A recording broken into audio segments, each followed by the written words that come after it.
Hey guys, so I did my literature review on defining assistive technology and its barriers. So let's get into it. So my abstract, assistive technology maintains and improves the students' functioning and independence which overall aids in participation in students' well-being. Although assistive technology has endless possibilities of maintaining and improving the functioning and independence of students, this literature review seeks to examine the three barriers of assistive technology and the potential methods to overcome them. The first barrier is the common dismissal of assistive technology in the IEP. The second barrier is the inaccessibility of assistive technology due to cost and supply.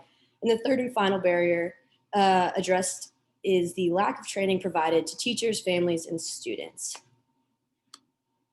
Introduction. So assistive technology maintains and improves the student's functioning and independence, which overall aids in participation in the student's well-being. Assistive technology, commonly referred to as AT, acts as an umbrella term for the systems and services that aid in the placement of these technologies and more. Johnson et al., 2007, says assistive technology is a continuum of high-tech, light-tech, and no-tech devices and services. High-tech assistive technologies include electronic devices such as a computer screen reader. Light-tech AT is typically less expensive and occasionally not electronic. And then no-tech devices are AT devices that are not electric and require very little to no training and are pretty easily accessible. Although assistive technology has endless possibilities of maintaining and improving the functioning independence, this literature review is seeking these barriers. So I stated those before. Here they are again if you want to see them. My methodology. So I used Education Source and EREC as my two databases due to the wide variety of sources they provide for educational professionals, students, and policymakers. These two databases place emphasis on materials for policymakers, aided in providing sources that argue for development and change in assistive technology, which is great when you're seeking the barriers. And the keywords I used assistive technology for children with disabilities. I used development to kind of see the growth in AT. I did academic journal, and I did United States to keep in the US just because of different policies in different countries. And then the publication year range is starting in 2007, and my most recent source is from 2019. First barrier, barrier one, the common dismissal of AT in the IEP. So Edschitz argues that considerations for AT in the IEP are required by law, but often dismissed or only provided through litigation, which is defined as legal action. So sometimes it's overlooked and families are kind of put in this position where they have to pursue legal actions to get this AT that they technically should be getting. That should not be overlooked. And then Jones and Heinzman Matthews addresses the barriers in IEP process as follows. Often the consideration of assistive technology devices and services during the IEP process is overlooked. Because the IDEA authorizes consideration, IEP teams must be keenly aware of the importance they hold in providing this valuable input. The second barrier, inaccessibility of assistive technology. So NEPO introduces the Assistive Technology Act and its purpose. With increasing awareness and potential of technology to assist individuals with disabilities, Congress launched the Technology-Related Assistance for Individuals with Disabilities Act in 1988.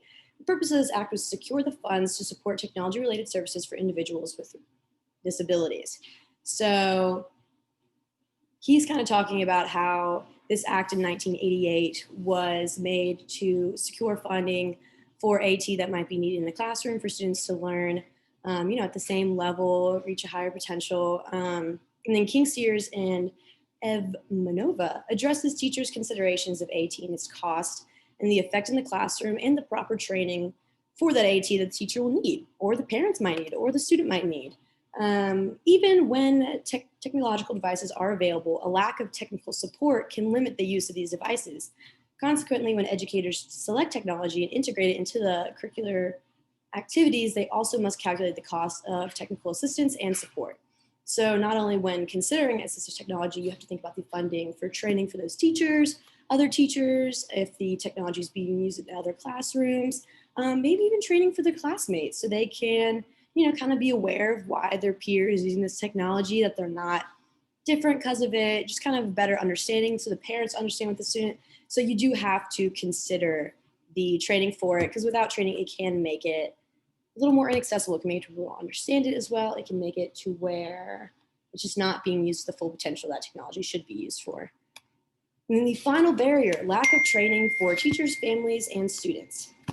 So NEPO argues that assistive technology can become a source of discrimination or stigmatization towards students with disabilities when misunderstood, because current regulation does not support the implementation of assistive technology or technology-based instruction for all students. Therefore, the use of technology or computer-based curricula, often only for students with disabilities, can lead to further misunderstandings of effective use. So exactly, if we're not having the proper training for these teachers, these students, these peers, these parents, then it can kind of be used as a thing as, why is so-and-so using that and no one else is, you know? They might kind of look at it as stigmatizing. They might set that student apart. And then Bush addresses the lack of training for professionals by stating, though not a focus of this article, future research needs to explore training opportunities for professionals to learn about AT policy procedures and implementation practices.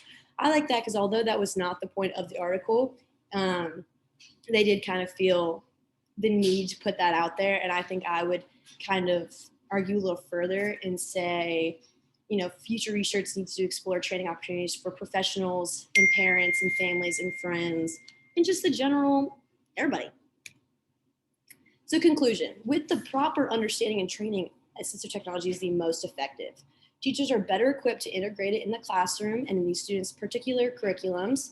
Families are more knowledgeable of their students' needs, which can result in understanding, support, and advocating.